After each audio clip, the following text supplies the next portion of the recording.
What's up, tubers and gromies? You're tapped into There She Grows 420, and we are bringing to you, without further ado, our self-sustainment and prepper series. It is springtime in the land, and that means it's time to go ahead and get our seedlings started for our vegetable garden. So I wanted to bring you guys along with me for a special series. We'll go ahead and get this started. Most of you are probably already familiar with how to start seedlings or to begin germinating seeds. I just take some cups with the homemade compost. I pop my seeds in and I say a prayer that they grow, and hopefully within the next 7 to 14 days I have some leaves or some growth popping above the surface.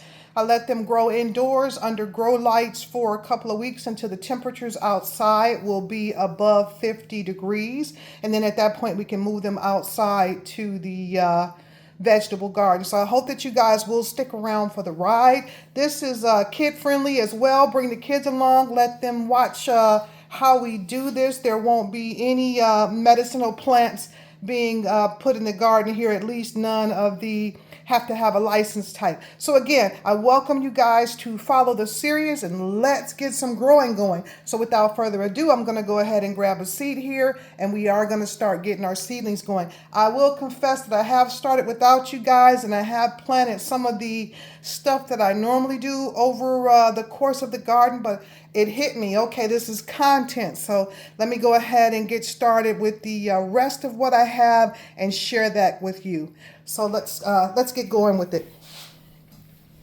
If you can see in front of me, again, I've prepared several cups here, and I have a Sharpie of which I'll label them with. And what I'm planning on going ahead and putting in the garden with the cups I have left, I'm looking at broccoli, some spinach, some pole beans, some people call them just regular string beans, some eggplant I'm going to try for the first time. I have never tasted eggplant, so I want to try that. Some chives, some lettuce. I'm going to do some Asian snow peas because I love them in salad.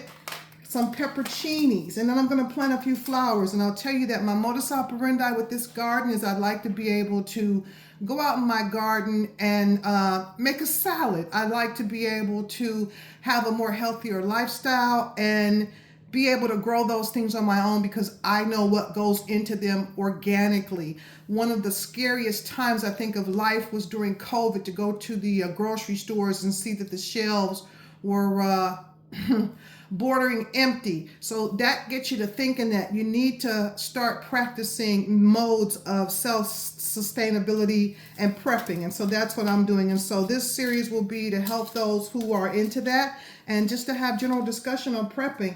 I do know that it is recommended that we start to save water, whether it be store-bought gallons of water or the single bottles or things of that nature, because there's a lot of rumors that when we come under attack, that those attacks may be to our watering system. So, you know, just food for thought. I'm not trying to breed fear. I'm not a fear monger. I'm not going to go there, but never can be sure. So better safe than sorry, correct? All right, so without further ado, I've got my cup prepared here for my broccoli or my brassicas. I'm just going to label my cup. And it doesn't have to be anything special because these are going to be done away with after the plants get ready for transplanting. This is just for starting. And so that you know what you got where. Cover up my Sharpie so it doesn't go bad.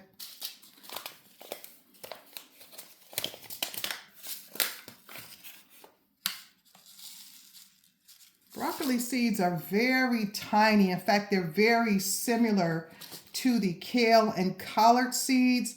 I'm just going to take maybe 2, 3, or 4. I'm not really sure how this is supposed to be done, guys. I'm not a professional. So again, this channel will also be an area where we're all learning a bit and teaching a bit. So don't be afraid to put comments below. I kind of want to stay off camera. Not that, you know, I'm embarrassed or I'm an ugly person, but because of the other series, I just like to maintain some anonymity. I'm not doing anything wrong. What the other channel is focused on is clearly legal in the state of Ohio. But again, being female, I just want to maintain some air of anonymity.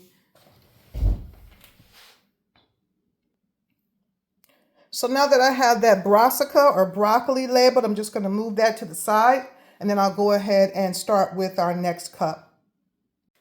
Okay, and moving right along, and like I said, we'll just talk and get to know each other a bit for those of you who are new to the channel while we do this. Next up in the lineup is going to be our Greek pepperoncinis or a banana pepper. And guys, you know, it doesn't have to be an expensive endeavor to start doing a vegetable garden. For instance, these hot cups that you see me planting in, these are just cups that we saved from coffee in the morning. Didn't want to throw them away because we were planning for the garden. You just keep those, knock some holes in the bottom of them so that they can drain properly.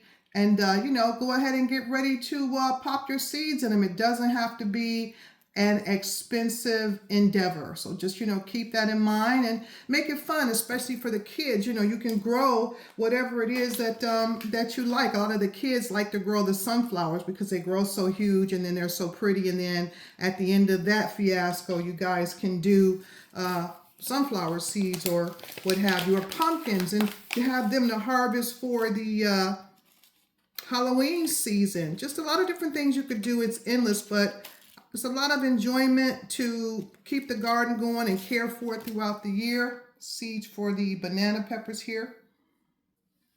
And it's also therapeutic. I find that I'm able to work out a lot of stress issues in the garden. So it is, you know, here's what it is. I invite you all to give it a shot, you know. Don't forget to like and subscribe. Tell a friend. Again, the content that is age restricted will be marked, so you don't have to worry about bumping into anything that you may not want to see.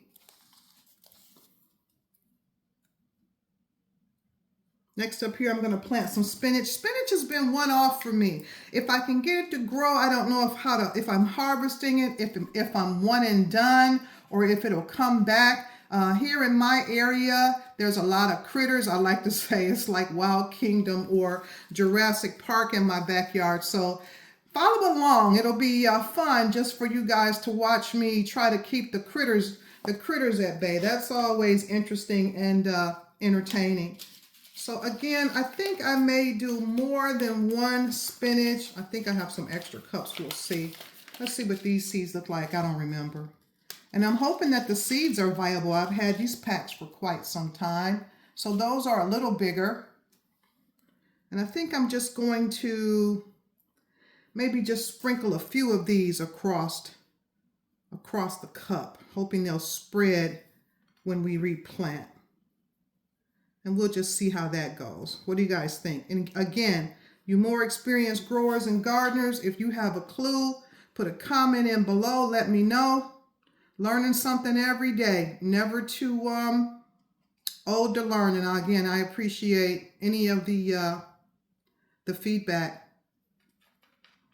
Also hoping that you guys are just as ready for spring as I am. I'll move that to the side. Get a new cup. And I keep a bag here that I put my seeds back in so I can keep up abreast of what I'm doing. Let's go ahead and start our chives. I was able to go to the Dollar Tree if you have it in your area. They had 4 packs of seeds for $1. The selection wasn't pretty bad either. They had a nice selection of fruits and or vegetables. I was able to pick up some flowers. Here's some of the ones that I got. I got the Cosmos. I did get the perennial mix, and of course, perennials will come back year after year. I did get a couple of packs of marigolds that I planted last week in hopes that they would sprout up and I could plant them in the garden. I understand that marigolds are a deterrent for deer, or deterrent. I understand that marigolds are a deterrent to deer, and we have a very heavy deer population here where I am. So anything that keeps them at bay is right up my alley. I'll give it a shot. All right, and here are those seeds for the chives. I'm just going to, again, sprinkle a few on top because I believe with the chives, when you're ready to harvest those, you just give them a haircut on top and leave some of the bottom, and then they'll come back for you over and over and over again. That was my understanding. So that'll go back in the seed pack.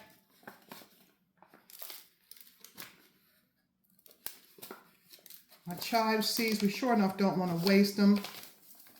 There are some of the channels on YouTube that I follow where the people garden, and I hear them saying that, you know, seeds will become harder and harder to find. So again, not for the fear mongering, but if you're into this and you have, you know, seeds, or keep a collection, start a binder and keep that, share amongst your friends. Funny thing here is, I don't know, I'm going to put this cup up here so you guys can watch. I could have swore I just saw a couple of fungus gnats rolling around in that cup. And so that means that the rumor is true that they do breed in the soil. And again, this is the soil in these cups are container garden soil mixed with compost that I've made at home. So it's quite possible it could have some stuff in it that came from the garden center. But let's hope not. When I get them down near under the lights, we're going to go ahead and spray them with some SNS 209. And the SNS 209 should take care of any issues with fungus gnats or what may be growing in the garden. Next up is going to be those pole beans or string beans. My grandma would say pole beans. So if anybody knows where that came from, is that just a southern thing? Let me know. For now, I'm just going to keep true with what grandma said. Pole beans. I can remember as a kid sitting in her kitchen plucking beans where you had to pop the ends off, and then there was a string down the middle that you pulled off. These beans are kind of a nice size. I'm just going to put 2 of them in there. I'm sure this is going to be a vining plant. And I'm kind of thinking in my mind, like with the space that I have where I grow my gardens in the containers this year, the deer kind of wreaked havoc on the greenhouse. So the majority of the things that I do grow are going to be out on some shelves that I've built on the deck.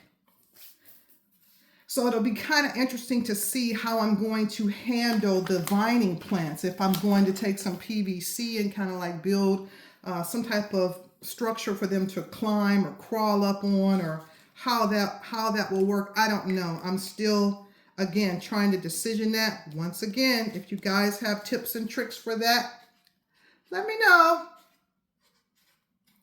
Gonna go ahead and get this eggplant going. Never had that. I hear it's good. A friend of mine was planting it last year. Yeah, there's definitely some fungus gnats in that soil. I could see it crawling around. A friend of mine had planted some eggplant last season. They were very pretty and plump. And I asked how you cook them, and she just said, well, we saute ours, you know. I couldn't imagine. So again, I'm going to be asking you guys for recipes or means of how we prepare eggplant when the time comes. You guys see that fungus gnat flying around? There's several of them. I don't think that eggplants, I don't remember, but I don't think that they grow as vines. I think that they're actually just a plant. Yeah, there's definitely some fungus gnats coming out of the soil, so I'll need to treat that. Almost hate to put that around my other plants. We're almost done, folks. What do you guys put in your gardens? Let's go ahead and get with these snow peas. These are great for stir fries, also in salad. Look at the size of these. Oh, not a bad seed. I wouldn't actually expect that to be from a snow pea. Again, everything about it is a learning experience. Go ahead and scratch the surface of the top. And you guys will see these white flecks in the dirt. These are from eggshells that I've saved. And what I did is I crushed the eggshells and put them back into the soil because they provide calcium. And calcium is one of the nutrients that a lot of your garden plants would thrive on, just like tomatoes. Tomatoes like calcium and magnesium, especially when they're blooming and fruiting. And you have to have enough calcium and magnesium in your tomato plants to keep them from getting something that's called bud end rot. It's when your tomatoes are just getting ripe and you're getting ready to pick them, and then the bottoms start rotting out. So, hey, you know, it helps if you don't have to buy non-organic fertilizers, and if you can come up with means of getting them what they need from natural resources, again, like the egg shells, Epsom salt can be used as a form of the magnesium. You can save your banana peels and either soak them or put them right in your soil. They are a great source of potassium. Trying a new lettuce this year. The lettuce that I planted last year was kind of more leafy, like a cross between, I want to say, a romaine and maybe an iceberg. It didn't head up. It was more like leafy. And as I harvested the lettuce, it was very bitter. It wasn't enjoyable. And I love salad. So I was glad to find this again at Dollar Tree for $1. You could see that regular, looks like iceberg head of lettuce. I'm going to plant a couple of these.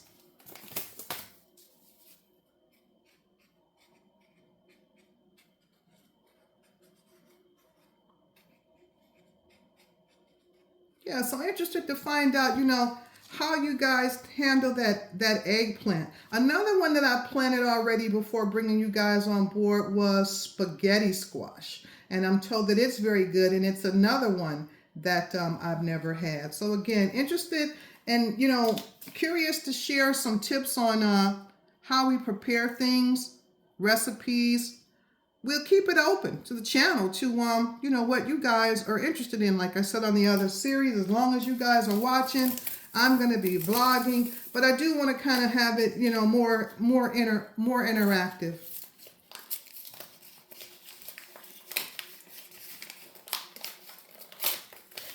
Almost through this, folks. Check out these lettuce seeds, what they're looking like. Oh, they're very small.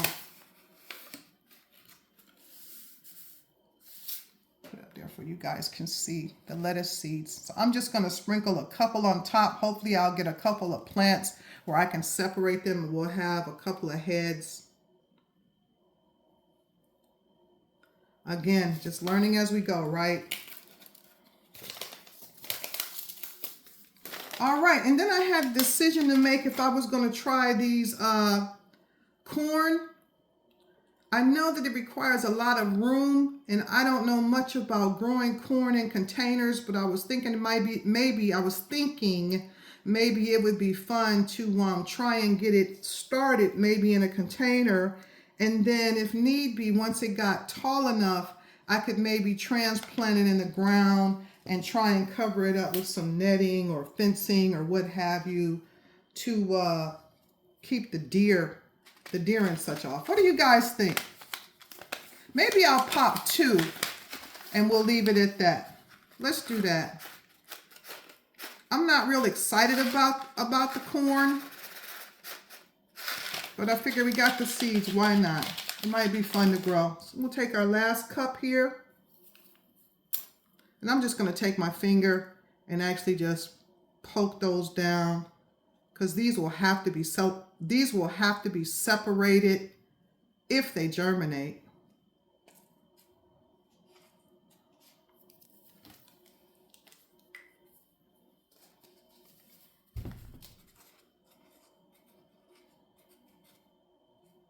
And I'm just going to label this one sweet corn.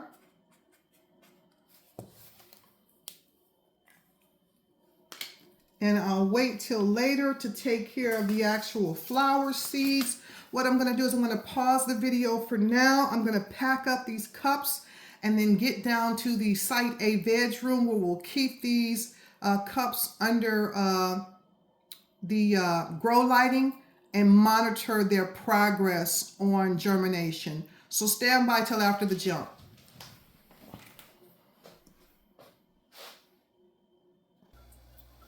Okay, Gromies, welcome back, and thank you for hanging out. If you stayed to the jump, we are on location. It's Site A Veg Room. If you can tell from the counter space, or if you're new to the channel, welcome aboard. As you can see, I had already started some of the plantings, and I'll give you an idea. We've got some cantaloupe down here. I've gotten some okra from my neighbor, so I've named that Inez's okra. Some poblano pepper, watermelon, English cucumber, zucchini. There's a couple of different types of tomatoes here, beefsteak, cherry tomatoes. I've got a couple heads of cabbage going here, collards, 2 different kinds of kale. What do we have? That's the spaghetti squash that we talked about. A lot of different things going on. So I want to go ahead and get the rest of the things that we just planted while you guys were watching into the garden. Put that cantaloupe back.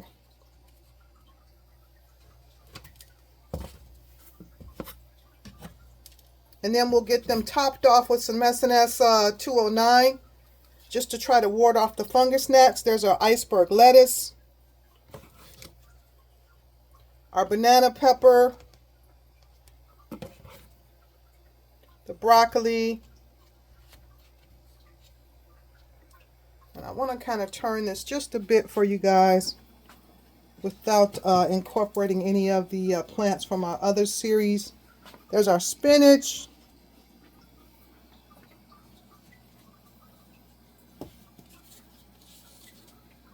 The pole beans.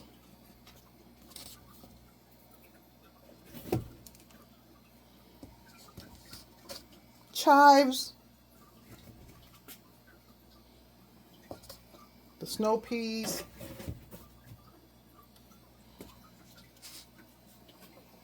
Eggplant. I'm really excited about that. I'm hoping that it does germinate. I'm excited for that and what's to come. And last, we've got our sweet corn. We're going to see if that happens.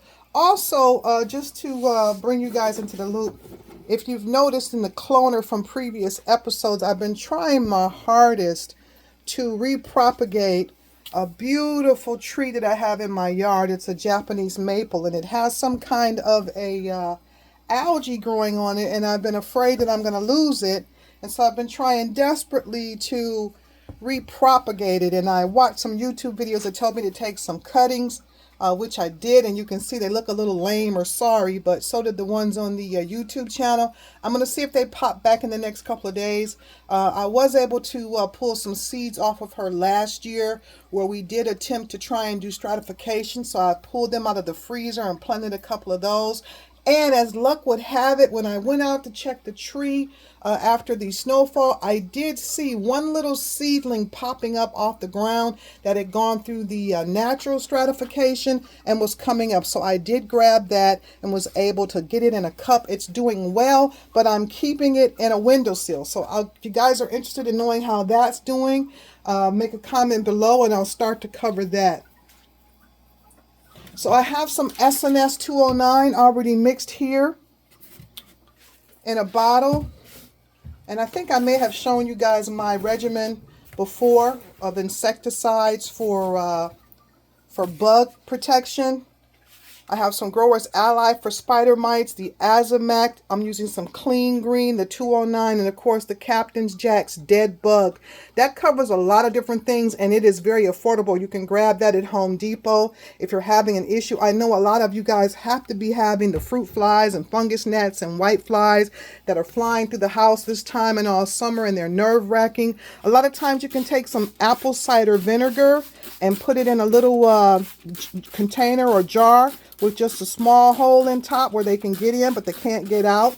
That tends to help get rid of them. You can put some sticky traps around to catch the adults because the adults will multiply like I want to say rabbits, but I think fungus gnats got rabbits beat. You know, but if you can get the adults, you can save yourself the eggs that they'll be laying. And then, of course, the S&S 209 is great for a lot of different things, but it can be pricey. I would recommend the Captain Jack's Dead Bugs for that, or the Clean Green, because it gives off a peppermint smell that a lot of the soft-bodied animals, they can't stand it. They don't like it at all. So, yeah, we've got our seedlings in. That was a chore that I had been waiting to get around to for a couple of weeks here. I'm glad to finally have gotten that done. Everyone, let's cross our fingers. And there's a channel that I watch, the Holler Homestead, where the baby always tells the plants after they get them in the ground, she tells them to grow. So I'm going to tell them, you guys grow. Everybody keep your fingers crossed for me. We'll check back in here in about a week. See how they're doing, maybe earlier if I see something happening here that I think you guys might be interested in seeing. But again, welcome to the Grow series for self-sustainability and prepping. And with that being said, your girl there, she grows 420. out.